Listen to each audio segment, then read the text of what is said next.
we're recording right now, and what happens with Teams is that when we record our sessions, they will be stored right where you came into the Teams group, and so you'll be able to find them there. I may also send out a link later where you to a web page where you can actually find them all just kind of stacked together to make it easier to find. So everything that we do will be recorded. That allows you to go back and review what we did, and if you have to miss a class, you can go and catch back up by watching the recording. If this is your first programming class, I recommend you attend real time. Usually the first programming class is the hardest one because it's not something you may have done before. If you've done a little bit more programming before, this may be a little bit easier. But C++ has kind of a lot of unique idiosyncrasies because it's one of the older programming languages. It's also means that you're a little bit closer to the metal at the end of the day, and you're going to learn a lot of really good fundamentals about how computers actually work below. So that's actually kind of a benefit as well as one of the challenges we have with it. I will have online office hours. And the date didn't show up on here. Let me see, what day did I pick for this? It'll be 2 to 4 on Tuesdays and Thursdays. I actually set up something to do this in an automated way, and it's coming out kind of weird here. But 2 to 4 on Tuesdays and Thursdays. I will be on Teams. And basically just come on Teams and to let me know. I recommend that you email me if you're intending on hitting an office hour, because then I'll be looking for you. The other thing too is we can meet on Teams anytime you want, really, as long as I'm not teaching a class or I don't have another meeting. So if you email me and need to meet with me, we'll set it up, and we'll probably meet in the classroom, or I may make an office hour team so that I can have people from different classes all in the same space. But I'll send you those details when you ask for help. The text will be C++ Programming Today by Barbara Johnston. It's an older text, but it lines up very well with how we need to teach this course for a 2-year program versus a 4-year program. So in a 4-year program, the pace at which they will go through things and the things they'll focus on may be a little different than what we need to do from a career tech perspective. So this book works very well for us. We used to need you to have a USB drive to bring your programs to school. You won't really need that for that reason. I recommend that you back up your programs. Things can always happen to computers. So if you have a USB drive, that's the place you can back up your programs. Another way you can back them up is through OneDrive, or you can get them through or through Dropbox, or any kind of cloud storage would be another way you could back up your programs. Let's see. So we're going to learn C++. C++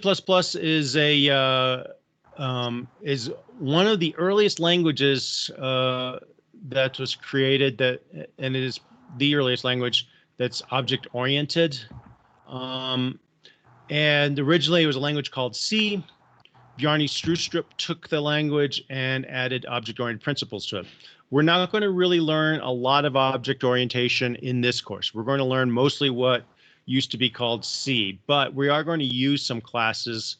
And then later in the second semester, you're going to learn how to write classes. In this course, what you're going to mostly learn is the basic syntax for making the computer do things, and then how to write functions in order to organize your code, and then also how to use structs as data structures. So that's the basic structure. Now, this course is a prerequisite for Java, C#, and C++ too. So it forms a foundation for those other courses.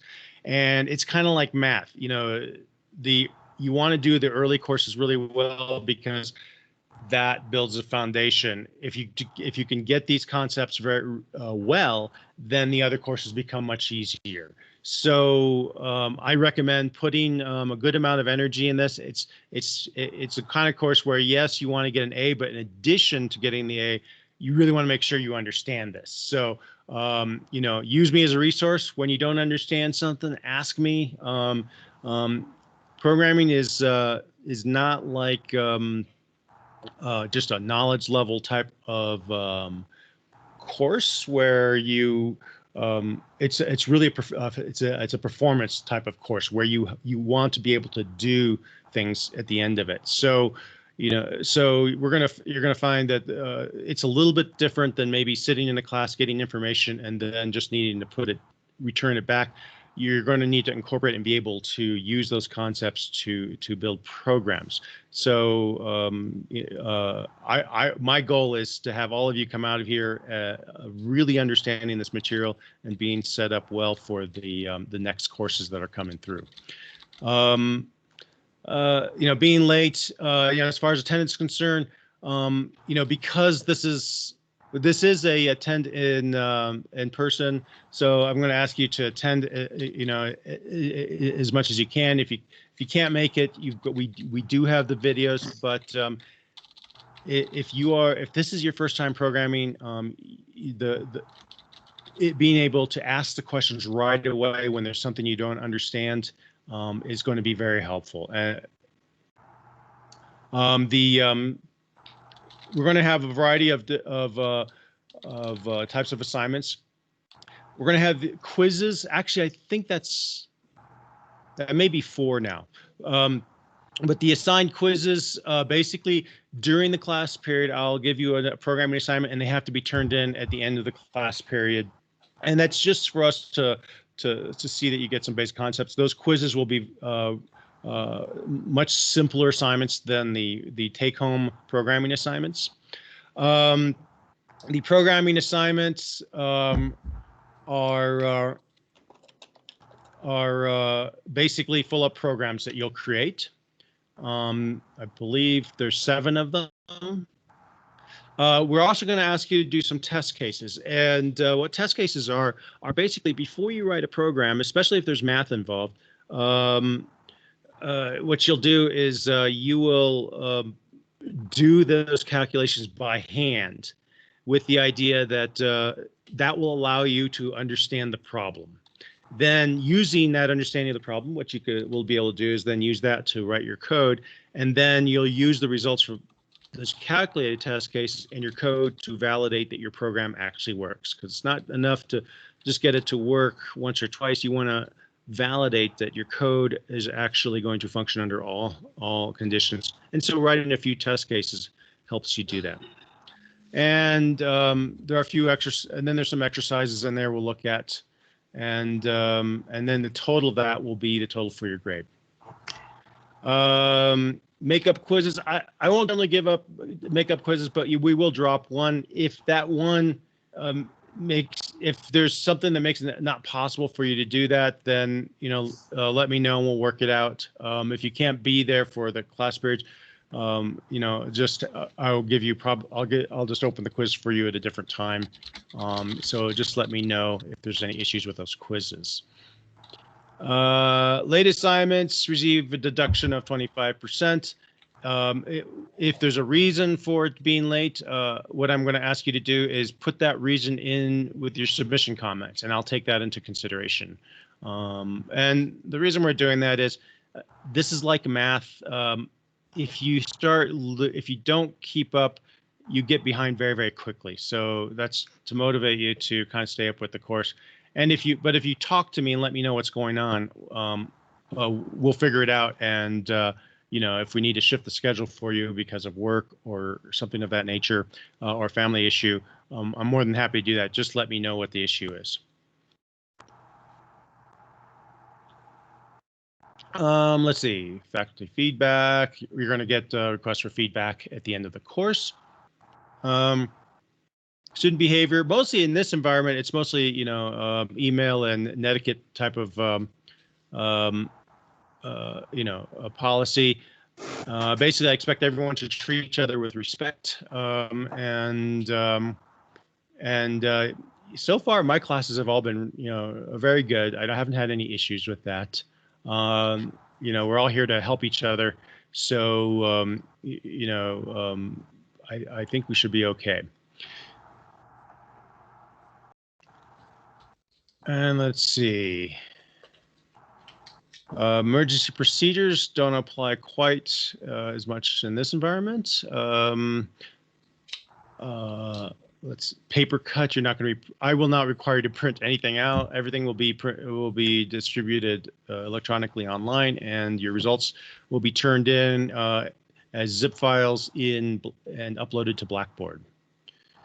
We do have some services to help you out. If you have any problem with your account, I can't help you with that, but you need to call the Information Technology Services at 224-HELP. That's 505-224-HELP. And if you have a disability you need accommodated, you can go to the Disability Resource Center. They will provide me a letter for you to give to me that provides direction on how I should accommodate your disability. Veterans, we have a Veteran Service Resource Center that can help you with a variety of issues. ACE doesn't have a lot of programmer tutors, so so that's where we'll use Teams for this, and sometimes the lab techs for our organization will offer some tutor hours, and once I find out about where those are, I'll get those distributed. And if you're getting ready to graduate, you should be applying for a capstone course, and you do need to apply for graduation. So here's a link to do that. In addition, I recommend you speak with your advisor, make sure you're on track. Usually the associate deans will look at your schedule and make sure that there's not going to be any holes in the last semester of your class, so we can make sure that we get you everything and that you can graduate on time. And then the schedule. So I put a copy of the schedule in the syllabus, but I also have it here in Blackboard. And this one is the one I'll be keeping up to date.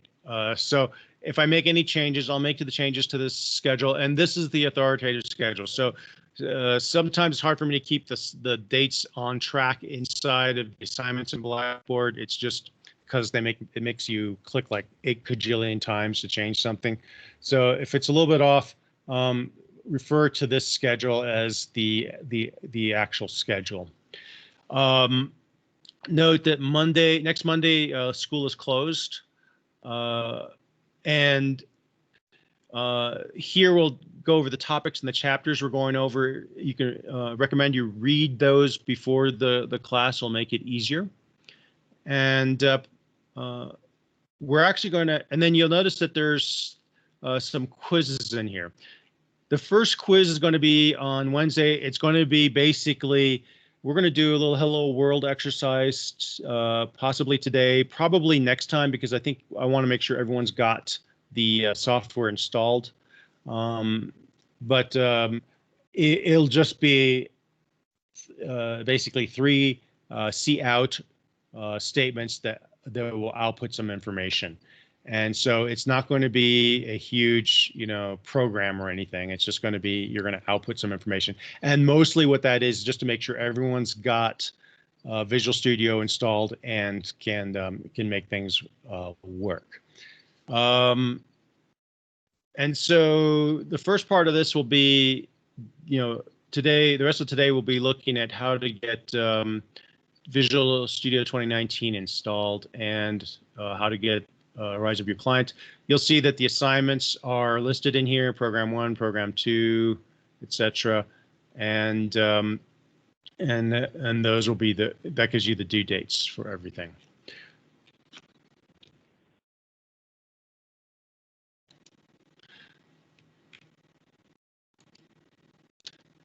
So the next part that's that we're going to look at is the learning modules. So the learning modules really has all of the material that you're going to be, that's basically the course material. Let me make this look like what you see. So the first section here has how to get Visual Studio installed, or how to use the Horizon View client. So we have a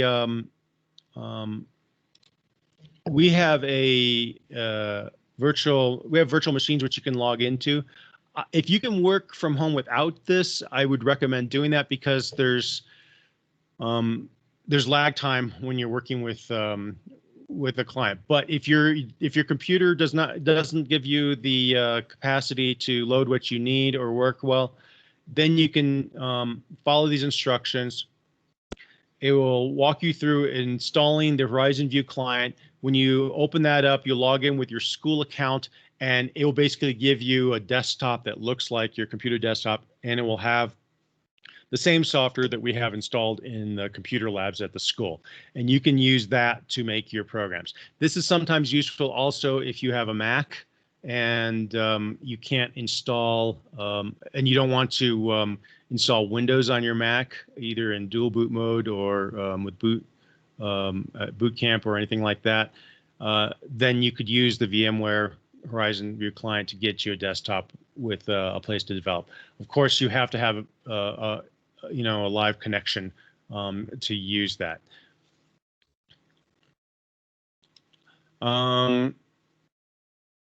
So what I'm going to recommend is that you actually install Visual Studio. If you go to this link, Azure for Education, that's one way to get there.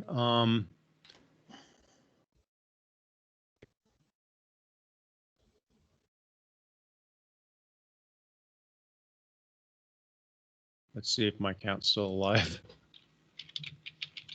And you'll notice that when you go there, it'll bring you up to a login.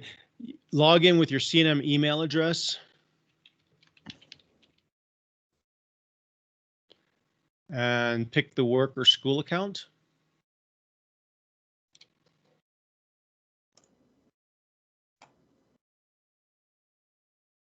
Of course, then they'll ask you to log in again.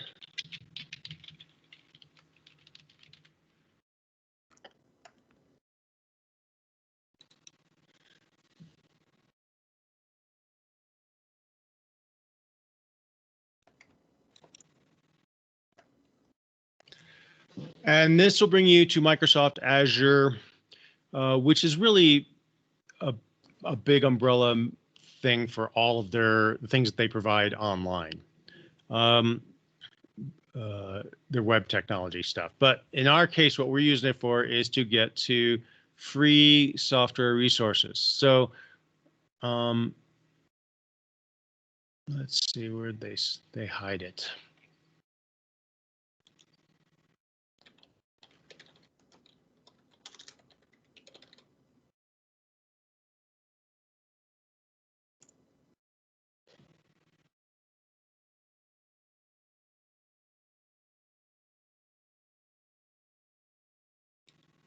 And if you just search Visual Studio, you'll find Visual Studio Enterprise here, and you can download it. One thing that's important is there's a key here. When you download your software, you're going to need this key, and that key will provide you. You'll need to put that in. Otherwise, what happens is about like 30 days, it times out and tells you that your software is not your license has expired. So make sure you get that key as well when you download, and then you can install Visual Studio Enterprise. Another thing that is fine for my class too is you can look up Visual Studio Community.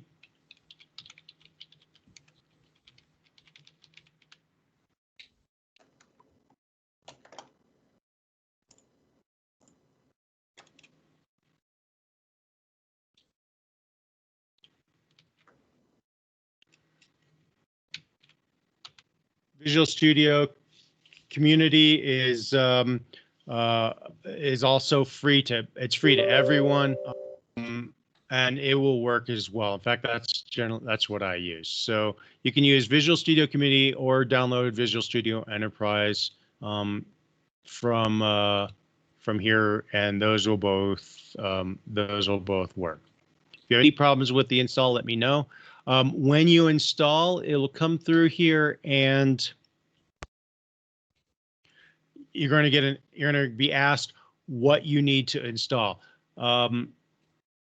Pick these two: ASP.NET and web development, and .NET desktop development, and desktop development with C++. We have you do all three of those, because you really only need this one, the C++ one, for this course, but you'll end up using these in other courses, so you might as well just install all three of these workloads. And basically what a workload is they didn't want to install everything that Visual Studio can do on your machine, because it basically would hog a lot of resources, so you can just install what you need for certain types of programming development. Does that make sense? Yep. Cool. Okay, so that's so please do that before next time. I may do a little bit of a demo of Hello World, but we'll redo that all together next time just to get everyone up to speed. But I want to make sure, it takes a little bit. And so rather than trying to get everyone to download that and install it, we will start our first demos next class period. And let's see, Visual Studio.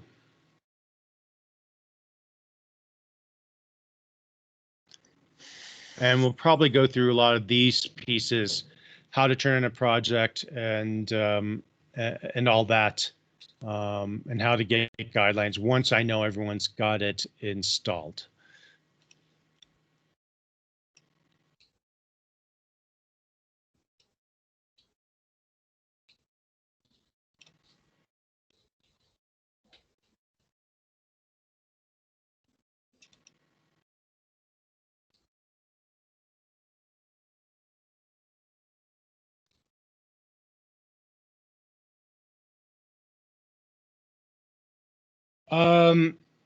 Tony, as far as knowing whether or not it's more than 30 days on the install, I'd have to, let me see. Let me look at my install. So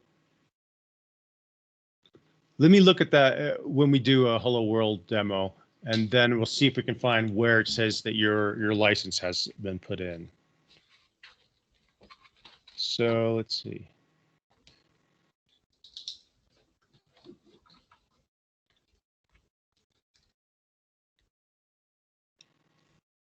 Can everyone see the slides? Yes. Yes. Yeah. Okay, so. Yes, sir. Yes. Yes, sir. Cool. Yeah, I like that people are using microphones. It helps me get some feedback. It's different teaching from this environment, because I can't see you. I don't know if my points are being made well, or if I'm just boring you. Feel free to ask questions or interject at any point in time, and feel free to use the chat to post some questions. I'll try to look over there and pick them up and respond to those as well. But by all means, interrupt me at any point that you need me to clarify anything. So, what is programming? Well,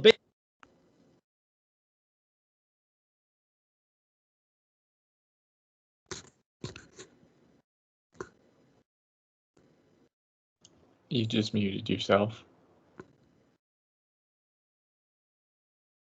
thanks. Okay, so it's weird. I wonder how that happened. What's programming? Basically, programming is making software that tells machines to do what we want them to do. And once we learn the fundamentals of programming, we can make web pages or websites. We can make phone applications. And we even have an IoT course here where you learn to make robots, basically, or any kind of automated device that uses maybe servos or turns on lights or gets information from a camera or and interacts on the web. That's our IoT course. So a lot of the things that we interact with today, more and more of them we're using code. Even light bulbs are being controlled now with software, which sometimes works well and sometimes doesn't. But all of that comes down to to what you're going to be learning. The things that you learn in this course are used in all of that. So the task of being a programmer is, one, writing code, which is really writing a text document that can be read by the computer. But in addition to that, almost none of the code that's out there, and even the code you produce, when you say hello world on this first application, probably 1,000 different programmers are involved in just getting hello world to show up, because we're going to be using code that calls other functions, which have been written by people over a long period of time. And so every piece of software out there requires people to work as a team. And that requires you to have, in addition to the ability to write code, you also need to be able to communicate. We communicate in a couple different ways. One is writing clear, concise, elegant code that can be easy to understand, making sure it's well documented with comments. And then also, you need to work with team members. So we're going to be introducing teams later on in your time here at CNM. All the programs here are individual, but you do need to be, that is one of the skill sets that you need, is to be able to talk with people and negotiate solutions and then work together. The other thing that you're going to find as a software developer is that you need to be a quick learner. Pretty much everything that you learn will change significantly every year. In fact, my 2284 class, which I teach, which is web development, I will be building that course as we go, simply because things have changed enough that if I had taught what I would have had like at the beginning of the summer, it would have changed significantly by the time I present it to the students. And then the students afterwards will take that, and when they go work in the industry, it will change significantly as well. It's not to say that what you learn is all thrown out. The fundamentals, especially in this course, will be used in everything, but you need to be able to eventually not need me. You need to be able to find a new framework, look up the documentation, do a few test programs on your own, figure out how it works, and then figure out how to make that work for a company that's paying you to make something happen. So we get you the fundamentals, and here we teach you object-oriented programming at the next level, and the next level after that, we throw you into some significantly large frameworks and get you to work through those so that so that hopefully at the end, the key is that you can learn. One of the things I'm going to recommend with learning is programming is not like other courses where you just read a book and absorb it through reading. You are going to want to both read the book and have a computer open at the same time. And every time you read a little piece of code, what I recommend is try to be typing that into Visual Studio and try to run it. So try to get all the little snippets of code to function and work as you're reading them, and so that you understand them. In many ways, a lot of this, you need repetition. So you need, if we teach you how to do a for loop, we'll run you through an example. We'll show you like 1 or 2 ways of making that for loop, but then it's a really good idea to go back and try to make different kinds of loops and see what the exceptions are and see how many errors you can make and really make sure you comprehend those pieces as you go. And then debugging, probably about 40% of your time you'll be writing code. The other 60% of the time you'll be fixing broken code. And it depends on the type of development you're doing, but a lot of it involves, okay, something's not working quite right. Go figure it out. This is kind of like going through, a puzzle or a detective novel or something like that. You have to be able to parse through what's happening and fix it. And then troubleshooting and testing. Testing is another big key. Is it's not always enough. It's most of the time it's not just enough to have code that functions okay, on my computer.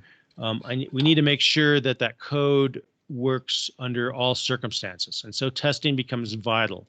And there's even a process of software development called test-driven design, where what you do is you write the test first, and then you only write enough code to pass that test, and then you write another test, and then you only write enough code to pass that test. It's pretty rigorous, but it ensures that at the end you have all these automated tests to test your code. We're not going to do that, but we are going to adopt the principle of write your tests first. That allows you to understand, how the problem is set up. And then you write your code, and then you put the hand calculations from your test code into your program to verify that it works. So programming is also is an exercise in frustration. It's not like some courses where you may learn something, you remember it, you make sure you've memorized it, and then you output it. You're going to write a program, and it's going to fail. Then you're going to make some changes, and it'll work for a little bit. Then you'll put in the next piece, and it's going to fail. And then you'll work on that for a while, and so what you're going to find is that code does not. It's not you generally are not going to just write your code and then it works and then you're done. You're going to write, fail, write, fail, write, fail, write, fail, write, fail, and you're going to fail a lot until it finally works. And it may work within the first hour. It may take you to when shortly before it's due. It just depends on how you've attacked the problem and what order.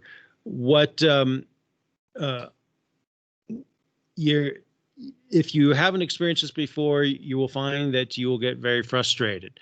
What I recommend is walk away from it, work on another problem, move your mind off of it and come back to it. What happens is that when you get your mind off the problem, you're not fixated on the same thing over and over again. When you come back, you look at it with a fresh set of eyes. It's amazing. Sometimes the problem just jumps out of it. It's not unusual for students to tell me that they actually dream their solution when they go to sleep at night, that they wake up in the morning, suddenly they know what the solution is. Now, to take advantage of that, what you need to do is get on the program as soon as possible. So what I recommend is as soon as you get an assignment, try to find 15 minutes that day to get at least something done. It may just be writing down some pseudocode. It may be reading through the spec and just writing one function, or get the user input, or some little bit of code. Get something done on it early, and you'll find that your mind throughout the rest of the day will start thinking about it. If you don't do that, if you wait till the last minute, what happens is you've foregone all those little slices of time where you might have been thinking about it, and those are important to get you the solution for the program. And let's see.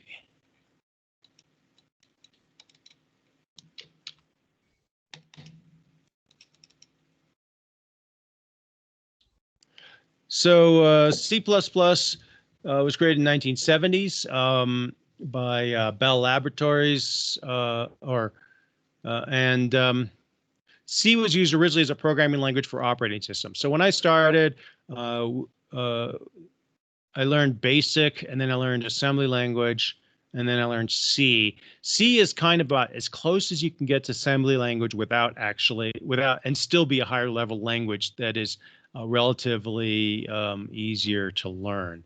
Assembly language is basically it's just one step up above machine code, where they basically just take the numeric codes for controlling the program, the computer, and just replace it with three-letter mnemonic to to give you kind of a language, but it's real. You're really almost just programming with numbers. C gives you a lot of the structure that you see in programming courses today. You'll find that Java, C#, even Python, a lot of the structures that you see in there, they grew out of languages like C. And so once you learn C, then you'll see a lot of the things that are in there in other languages. How do you create a language? Well, you need to establish a standard that everyone follows to make the language, and mostly this has to do with compilers. So not just one company makes compilers for C or C++. There are multiple compilers, but they all need to be able to compile the same code. So in order to do that, the American National Standards Institute set up a standard for the C language, and you'll find that all languages have some standards institute that defines the language. So in 1989, that standard was adopted. 1994, there were some changes that were made, and then over time it's changed and been modified to where we have C++ today. And the biggest change was that Bjarne Stroustrup added object-oriented programming. And the way he did that is he added features of another language called Simula, which it's basically, as you can imagine, is a simulation language. And so the idea of object-oriented programming is that we're going to write our code basically as a simulation of things in real life. So after using that, in 1997, you got the initial ISO standard for C++. And ISO is the International Standards Organization, which makes it an international standard rather than just an American standard. So C++ and C are compiled languages. And what that means is that you write your source code, and we're going to write it, and basically source code is just a text file. We're going to write a text file, which if we write it properly using the right syntax, will be able to be passed to a compiler, which is going to take that code and turn it into something called object code. Object code is something that's very close to machine code, but it leaves a few things out so that we can actually use a link program to take all that C++ code and that we wrote and bring in code from libraries. So, there's some things that are solutions that we don't need to write over and over again. I don't need to write we don't all need to write our own program that figures out which pixels to turn on the screen to display characters. That's a solved solution. So we get that functionality from libraries, and those libraries have functions that we can call from our program, and the link program basically takes those libraries and puts them together with your code. So your code gets compiled into something close to machine code. A link program joins it all together and actually creates the executable file, which is machine code. And so here's an example. Here we have some code, which we're going to learn how to write. It goes to C++ compiler. If there are no compiler errors, then it will create our object code. Now, if there are compiler errors, and you'll become very familiar with this, you'll get an error. And the nice thing about Visual Studio is it'll tell you where it's located, and you can even double click on the error, and it'll take you right to it. And then you need to fix the syntax error. At this point, a syntax error is really just you didn't say things properly. It's a grammar error. It's not really probably a problem with the logic of your code. It's more just the way you wrote it. And then once we have the object code, the linker will go and you see here there's an include IO stream statement. That's saying please include the IO stream library. And we're using that to be able to do these cout commands and these cin commands. So the linker will take the elements of the library that we're going to need, join it together with our code, and create the actual executable. And the executable is what you actually run. It ends up being a file with an extension called .exe, and that's actually the executable program. So If a program uses custom libraries that are specific to a certain operating system or machine, this code will not be portable across machines. But you can actually make cross-platform code with C++ if you use cross-platform libraries. We're going to learn more about object-oriented programming as we go along. A C++ program is not automatically object-oriented. You have to create your objects and structure as an object-oriented program. That's as opposed to Java and C#, which are inherently object-oriented programming languages. Let's see. Don't want to go through all this.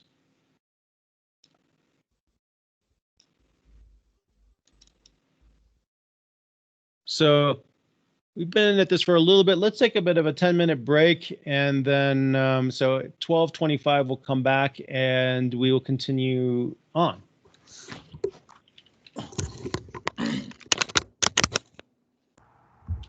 Professor, if you didn't mind, I actually did have a quick question for you. So I am also registered for your CIS1250 class. Yes, Python.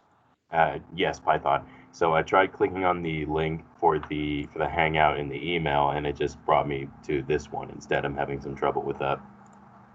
Okay, thanks for letting me know, because maybe I sent out the wrong link. I will send out a new link at the end of this class. Appreciate you. Which one were you in? Were you in the 931 or the 1131? Let me check.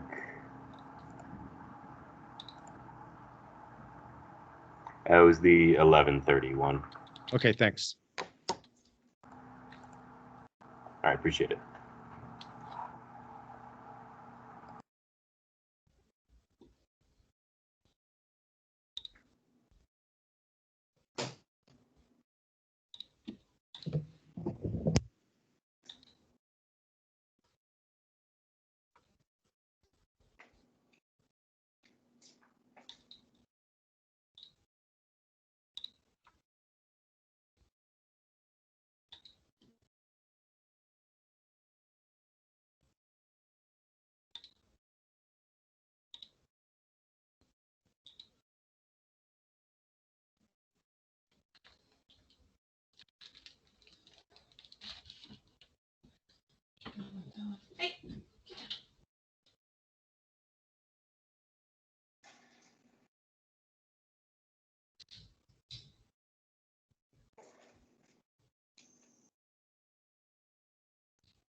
No, kitty.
How you doing?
Jesus.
Okay, can everyone hear me and can you see my screen?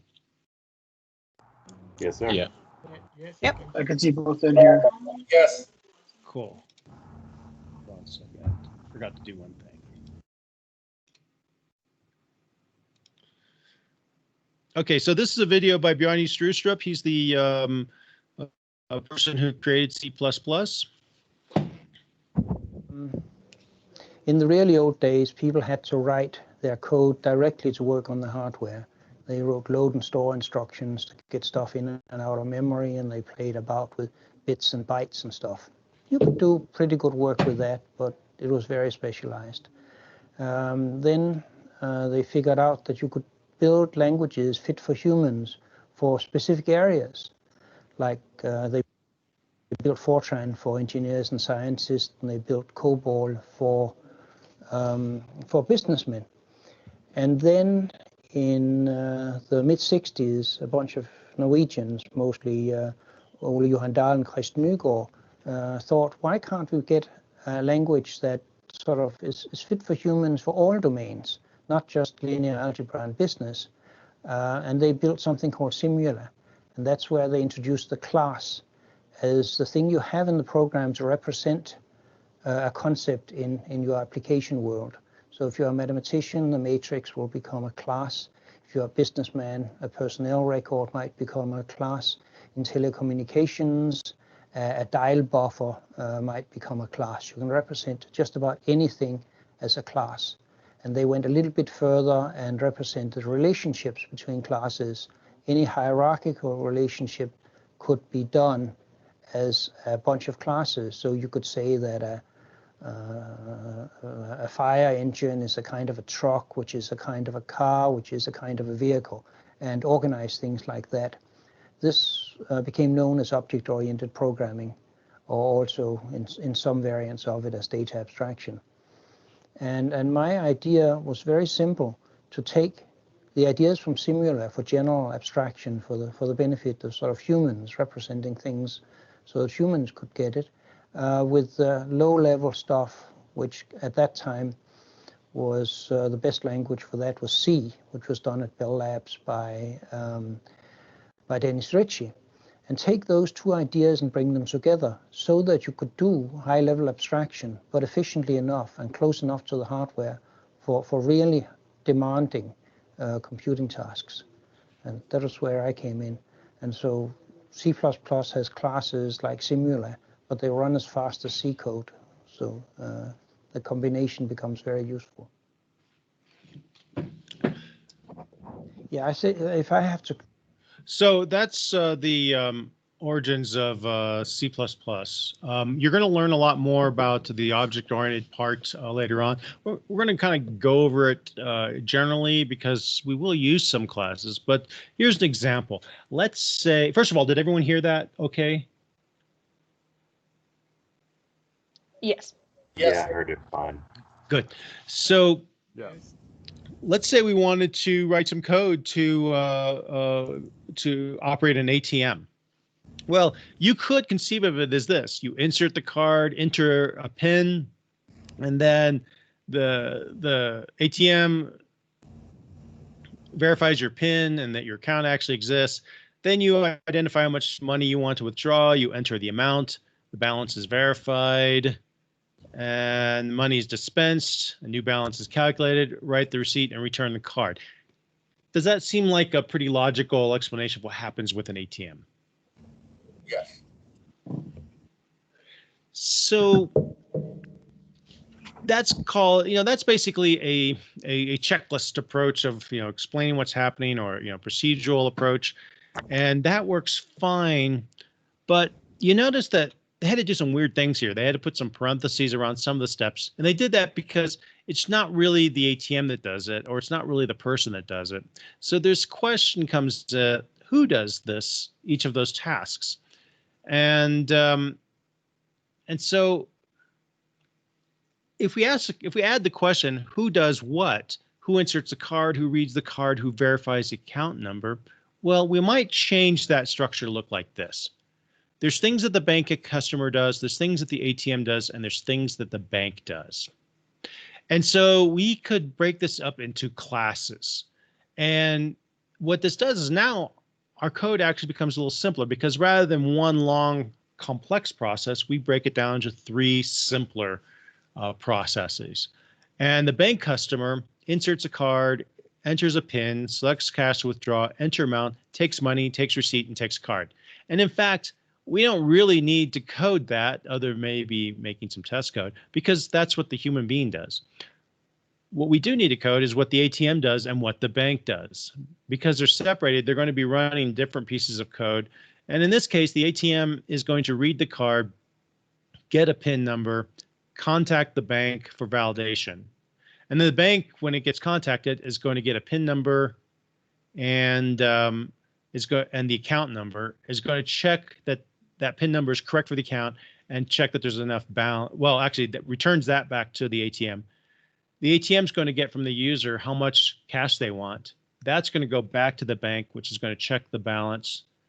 And then if it does, the customer does have enough, it will adjust the balance down and let them know the ATM it's okay. And then the ATM will dispense the money and send out a receipt. So now we have 3 simpler problems by doing this breaking down of the problem into who does what. And you have this structure where the customer does some things, the ATM does some things, and you're kind of flowing back and forth between these classes to get things done. Objects perform tasks, code is broken up to functions, and objects interact to produce results. And so that's kind of where we're going to go into eventually, and within all the way through the second semester, we're going to build the foundations to do that. There's some resources here. If you download the PowerPoint slides, you can get them. Microsoft Developer Network is actually where Microsoft puts all of their documentation. Documentation's not easy to read. It's written by engineers and technicians, and it's written for people who already know how to code. So you're going to find that that's kind of challenging to work with. I'm going to recommend that whenever you're looking things up, go ahead and look up the documentation as well, because you want to get used to the language that's used here. And so you read that. Where you're probably going to find your answers at this stage answered more clearly are websites like C++. C++ is nicely set up. So, you know, I can put in a command like cout, and we're going to be in C++ 11, but it's a little easier to read. And usually they give a little better examples. We'll go over some of these things when we go through different commands. And then we have Johnny Strustrup's website here, which is provided mostly for your information, but you can get an idea of what he was thinking about the language, and you can go through his information and videos, and those can be useful too. So there's some hints here in your book about how to write programs. You generally speak, when you write a program, it's often a good idea to start with some paper and to lay out what you want this program to do. If you go directly to writing your code, it can be challenging if you haven't written a lot of code right away.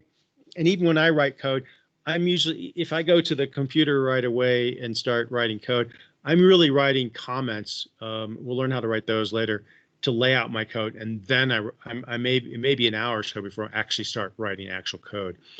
And then we're going to talk about commenting your code. You want to comment your code and keep your code neat, because not just because it makes your code look more professional, but because it'll actually make you faster. The more you keep things lined up in your code, the neater you write you tab things in consistently, the faster it'll be to write code, because one of the toughest things you'll have is going back and rereading your own code. And then frustration. You will experience frustration. That's the nature of programming. That's what people pay you money for. They're paying you to be frustrated, so they don't have to be frustrated.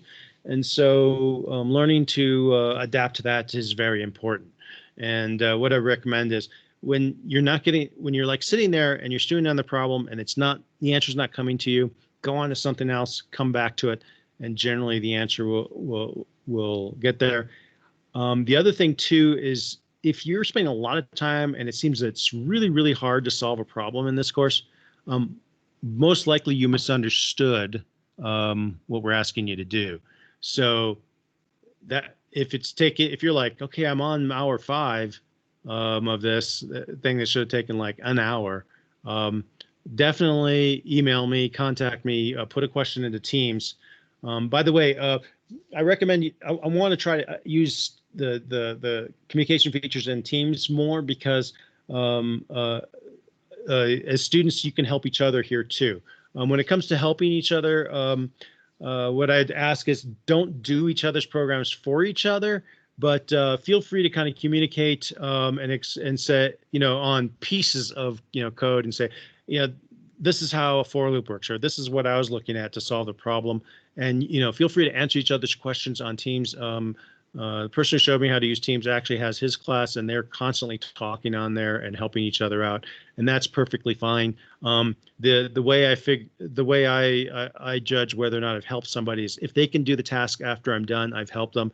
If they can't do it, I may have just done it for them, and that probably didn't really help them. Remember, we all want to get A's in this course, and we want to help everybody get A's in this, but at the end of the day, we want to make sure everyone is really solid on programming, so that the next class is easy, and you're not having to try to catch up on the concepts.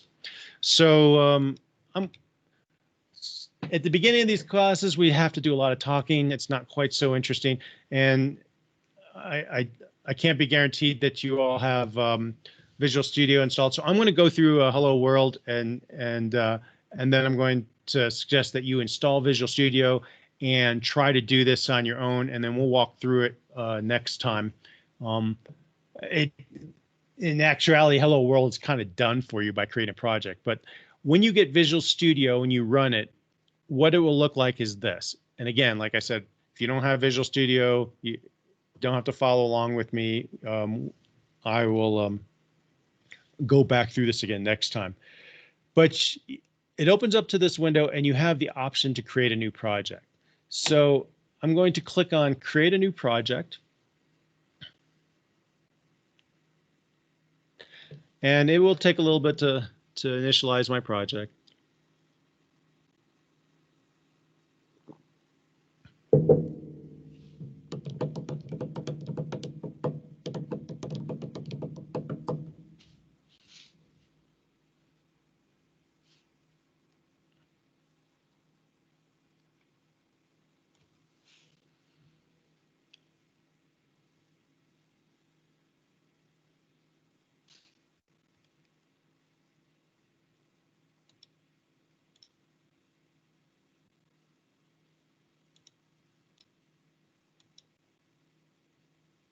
And it's taking a little bit longer than normal.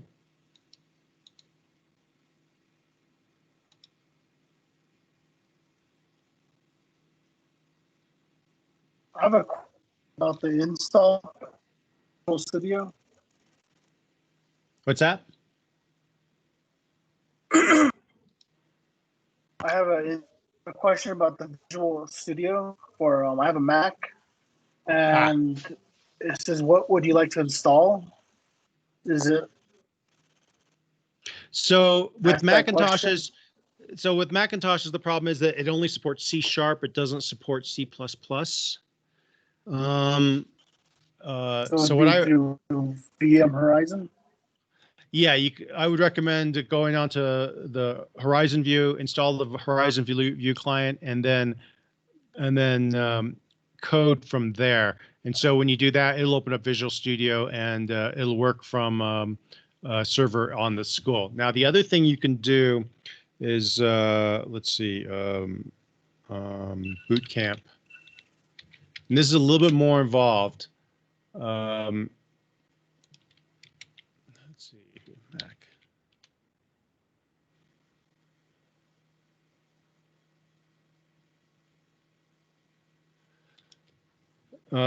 Have some students use boot camp to install Windows on their Mac. And you know, Macs are great hardware. They run Windows very nicely. And so what you could do is you could install Windows on your Mac and then and a copy of Windows 10 and then run your Visual Studio there. There are some other solutions out there to do C++ in Mac. I've had some students try to do that where they wrote their code in a Macintosh IDE and then ported it, and then went to took their source files and went to the online to the virtual machines and then recompiled and reran the program there and turned that in.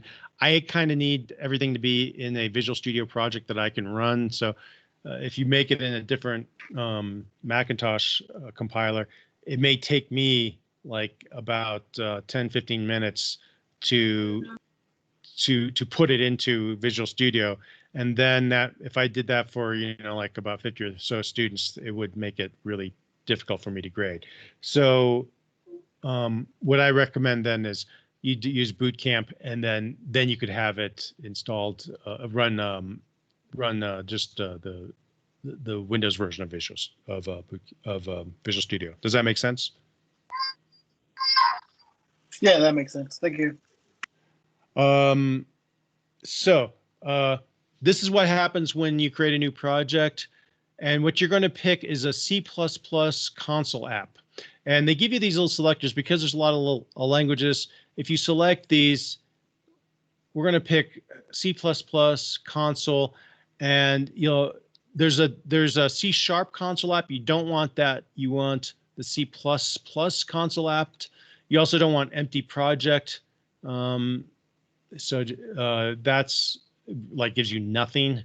This has some things set. So we pick the C++ console and then click next.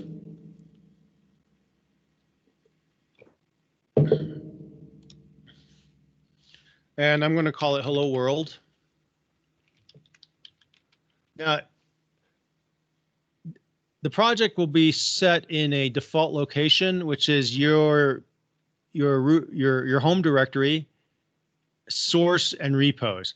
I recommend just leaving them there. That directory works fine. And then what you might do is, if you want, take copies from there and put it on a USB drive to back it up, or copy them to a cloud drive periodically, just so you have backups of your drives. Now, one of the things to note is that at the end of your time as a software development student here, you'll at CNM, we're going to ask you to make a portfolio with all your old programs. So recommend that you keep all your old programs, and that USB, if you keep it throughout your time and keep all your programs on it, it can be a good, it'll be a good source for you later. Or make yourself a folder to put all your course programs in, and just put the name of the course and then the programs you create in it, and just save those programs in there, and you'll use them when you do your capstone at the end of your degree. Okay, so I've created Hello World. I'm going to leave the default location, and then the workloads you want are going to be Brian, is you're going to want let's see if I have that still up.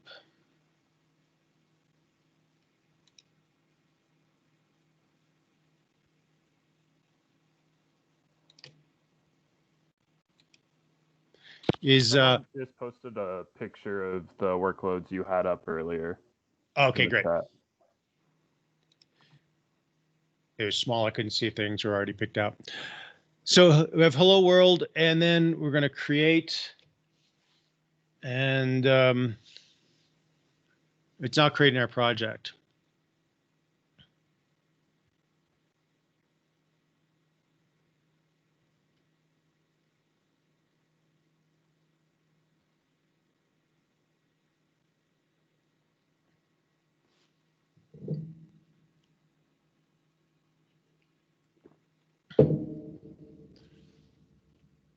So there's instructions on how to get rid of this stuff down here. This comes up all the time. It basically gives you instructions on how to run your program. But they're in the first folder when it talks about get rid of all this verbal stuff at the beginning. It gives you instructions on how to do that. I'll probably leave it up for a little while and then I will make it go away. This is your project structure here. If I we have a solution, which is the top level folder. Underneath that is a project folder. And within that project folder, there's a bunch of other folders. The one folder that we're going to be working with primarily at the beginning is in this source folder where we have helloworld.cpp. And helloworld.cpp has our Hello World program. Now, they've got some comments up here. These double slashes in this green text here mean that that's a comment. The program is actually not going to do anything with that code. That's there for us to make things clear. And so what I generally add to this is who the programmer is, which in this case will be me.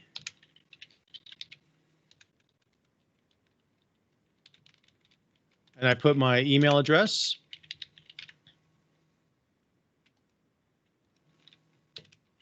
And then I usually put a date when this was done. And then what the purpose of this thing is.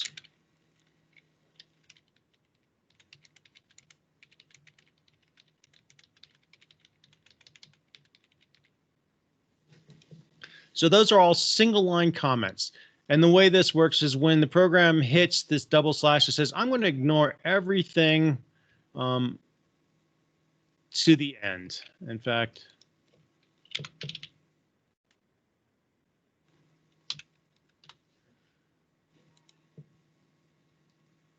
and so we have the name of the program here, what it does, and then the name, and then the date, and then why we're doing this.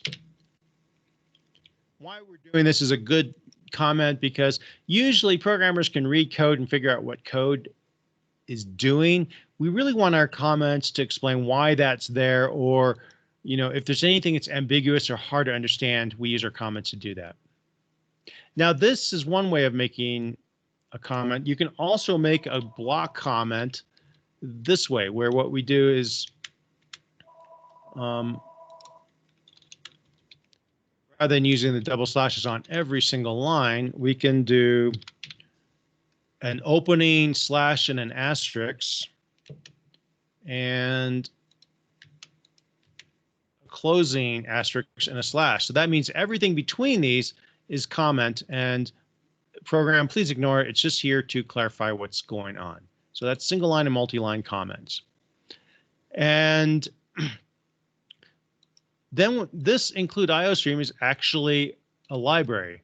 I'm going to comment this out temporarily and you'll see what happens. If I don't have that, it suddenly doesn't know what cout is. You see this red squiggle shows up and you'll see an error show up in the error list. It says, hey, I don't know what cout is.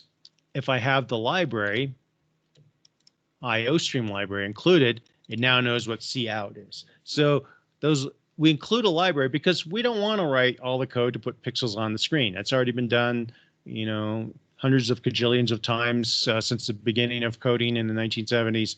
We don't really need to do that. We just include a library and say, hey, put this to the screen. That's what the cout is. Now, the other thing we're going to do is you see this code here, standard : : this is called a namespace. And its purpose is we could have lots and lots and lots of commands. And if they all were in the same, if we had to deconflict all the names, it would be very problematic.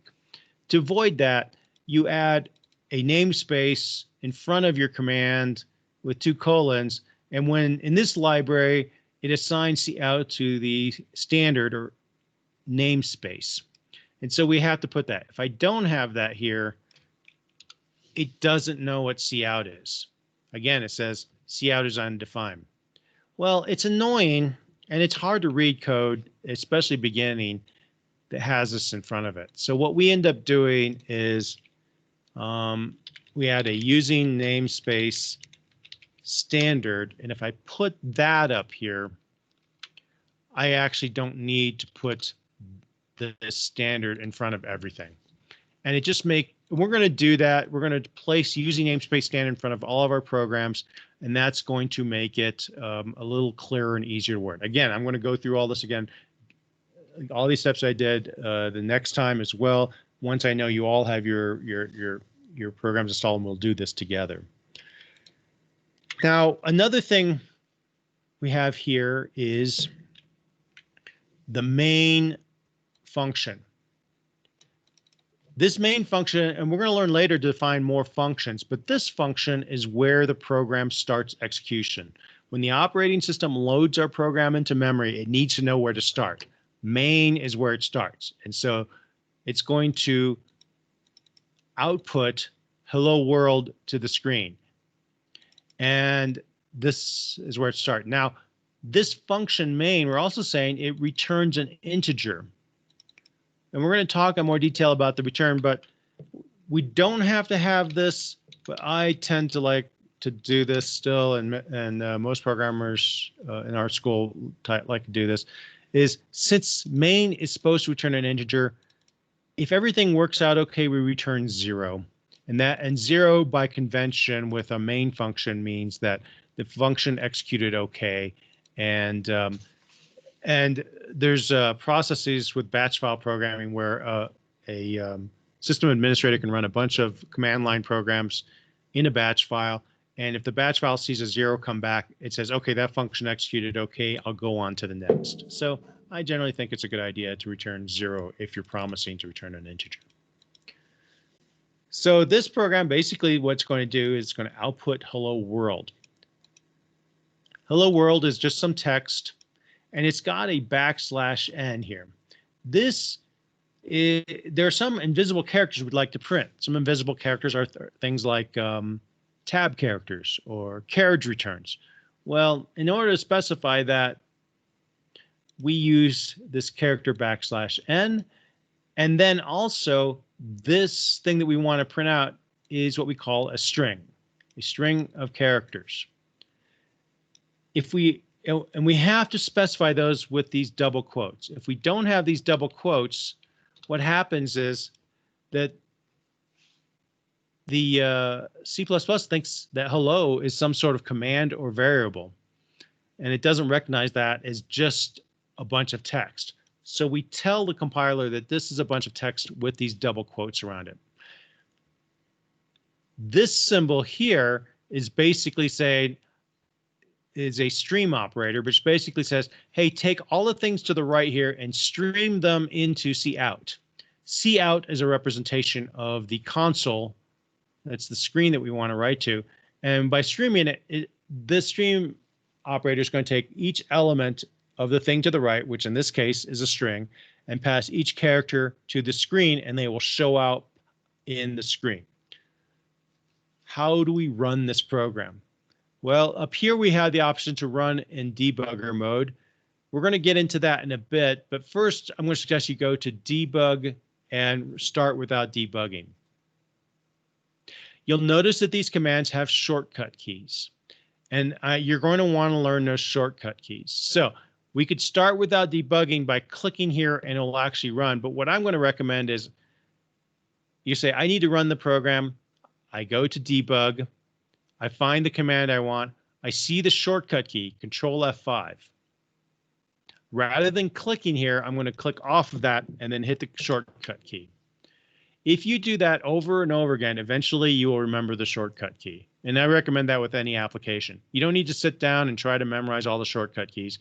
Just go find the menu, find the command you want, look up the shortcut key, close the menu, and then use a shortcut key. After a while, it'll just memorize it from just repetitive use. So now there's this little symbol here. You see these arrows, this little animation down here. That's saying that it's building your program. You'll see it says build succeeded. Now, we talked before about how the program makes an object file and then links that with a linker into an exe. Well, with these integrated development environments, all of that is done for you when you build behind the scene. So it's not like the days where we had to run a compile run and then do a link and then execute the code. It's going to do all of that for you. And what we see is the program says hello world. And so what it did is it took the H, it put it to the console, then the E, then the L, all the way through till the exclamation point. This \n created a carriage return, which went to the next line, and then this showed up. And then this is provided by Visual Studio. It says, hey, you're done. Press any key to close this window. And I hit that, and it closes. Watch what happens if I don't put the \n.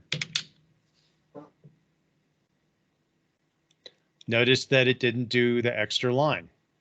Watch what happens if I put a bunch of \n's.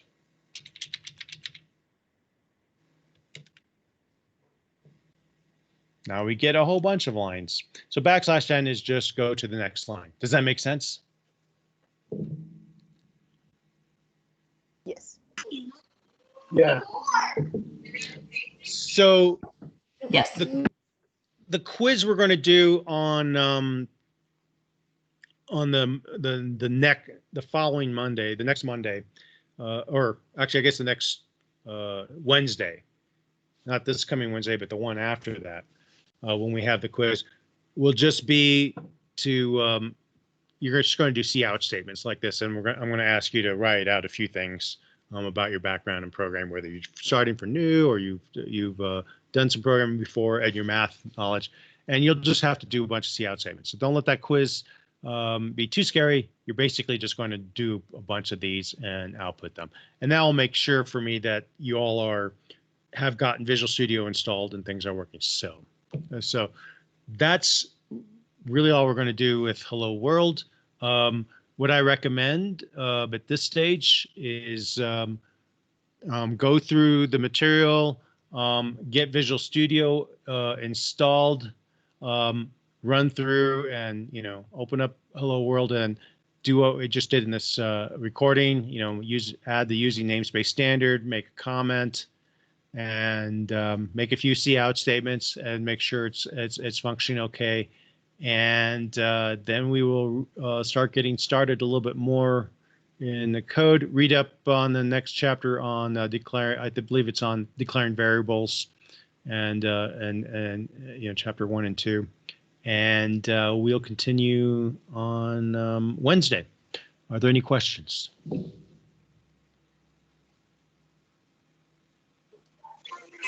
I have a question. Yes. Are we reading chapters 1 and 2 by Wednesday? Let me take a look at my.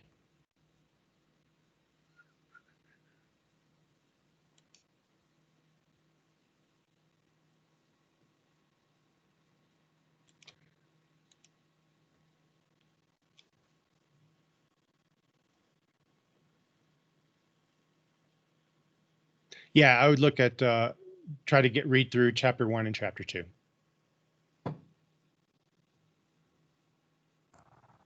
I have a question as well. Sure. So is there any work we need to do aside from the reading before Wednesday? No, just by Wednesday get Visual Studio installed. That's the most important thing, is that you have Visual Studio up and running so that we can work through some examples together. Okay, cool. And aside from the proper workloads that you showed us earlier, there's nothing else that we need? No, there are some other steps you could do. We will walk through those.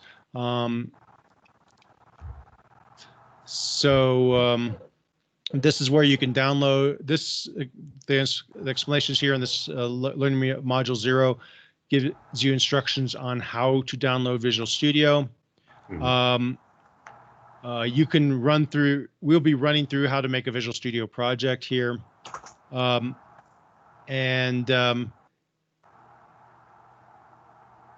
extra verbiage at the end of your output, we'll run through that as well. But if you wanted to, you could go ahead and configure that as well.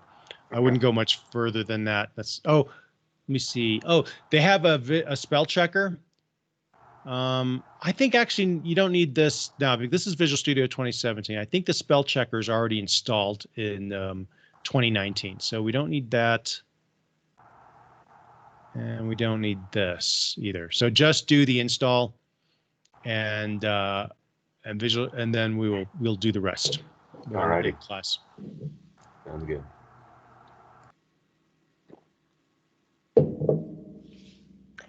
I just had a quick question about, because I know you mentioned using Teams. Would you prefer, like, if we communicate with you directly, would you prefer Teams, or is email still better for you?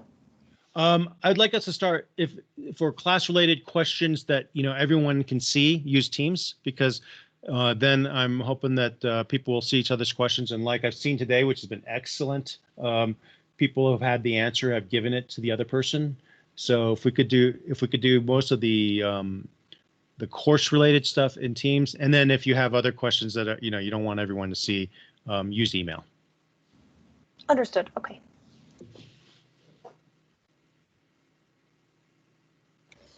And that's all I have for today. Unless there's any other questions, I'll remain online. How soon the recording would be available? As soon as I hit stop, it should be right here in in Teams. So that's one of the reasons I like using it, is it should just be right there. Okay.